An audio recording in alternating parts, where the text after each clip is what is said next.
Hello. In the video series of the upcoming days, I want to treat some questions that I receive from people who are following the program or who are simply reading the newsletters. People who are requesting more information about me and about what it is that I do.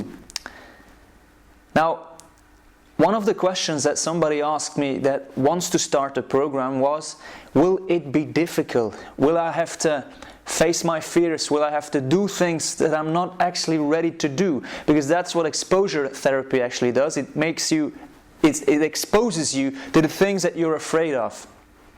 Now, the answer is no. I will not make you do things that you do not want to do. Is the program difficult? No.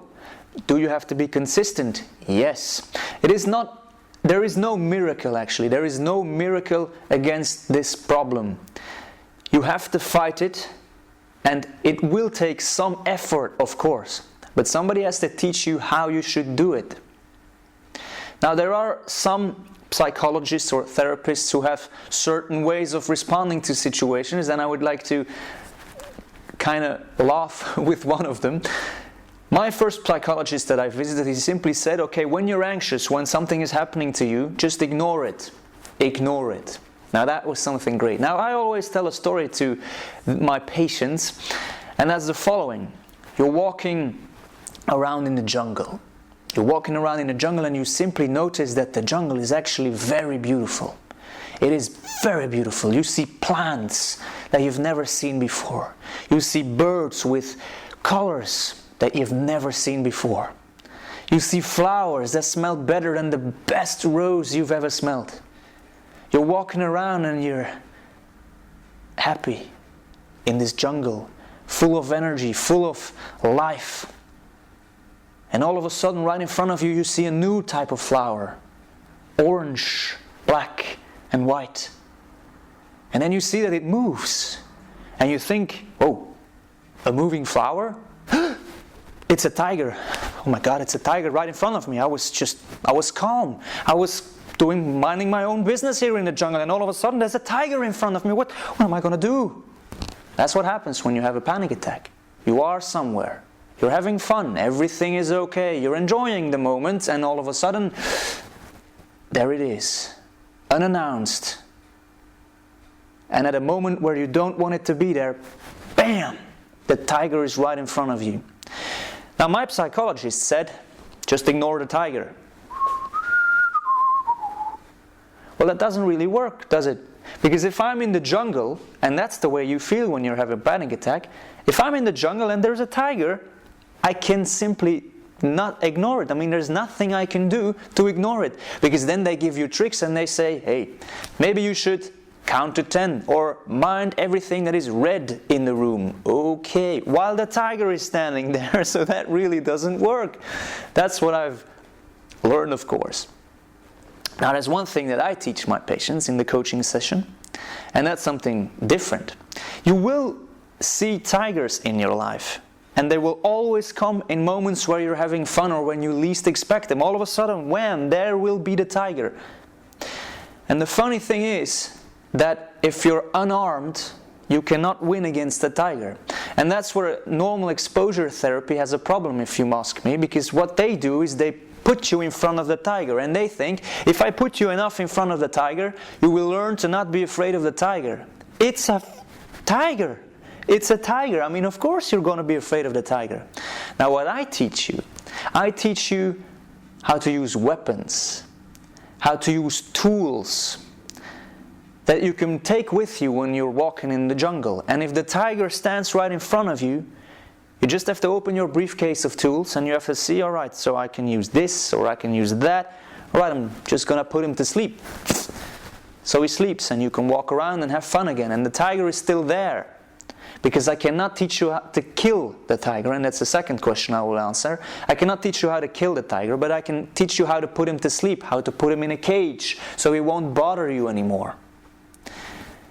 so you can continue to have fun, because it will happen. You will be, for instance, when it's Christmas or it's New Year's Eve, and you're sitting there in a living room with your family and you're having fun, or supposed to have fun, but something's already strange in your body. You're a little bit afraid because there's so many people there and you don't really know how to respond, and etc.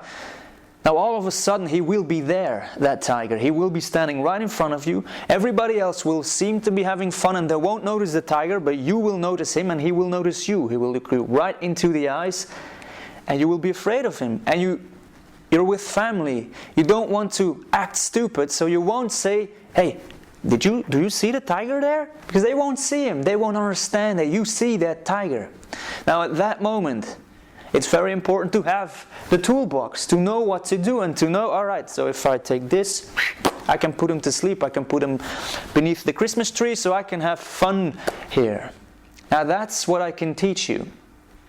And that's the second part. One of the questions that I've had was, if I follow your coaching program, will I be free of anxiety for the rest of my life? Now that's up to you, really.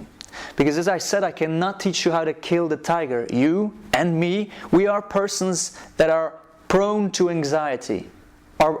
Our body chemistry is made in a certain way that we're easily scared. There are things that scare us. And there's nothing that we can do against that. That's the way we think. But you can teach how to control it. You can teach how to put the tiger in the cage, how to put him to sleep, not permanently. And that's by the tools that I explain in the audio program. Now if you use those tools, you can learn to keep him at bay. You can learn to keep him away.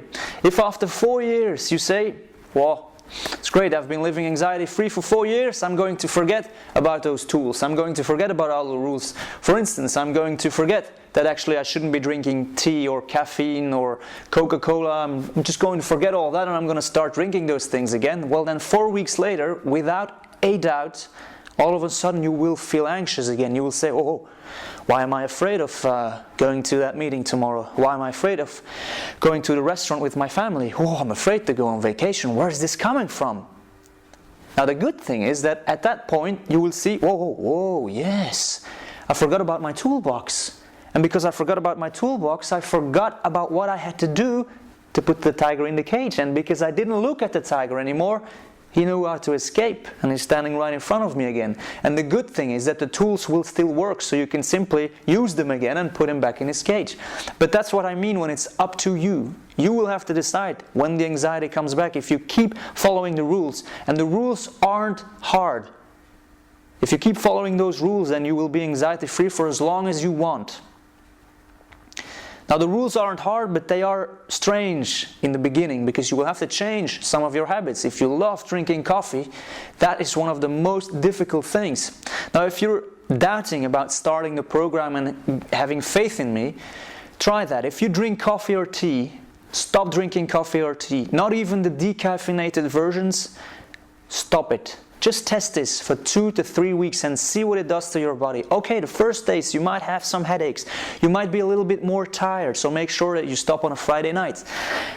But you will feel more calm, relaxed, soothed. You will be less stressed. And only that will already improve the quality of your life. Now if you want to test this, please do, test it. And if you don't like it, afterwards you can simply start drinking it again. But I'm sure that you won't drink it again. Now I will talk to you soon, and I will give you some more answers to your questions. Talk to you soon. Bye-bye.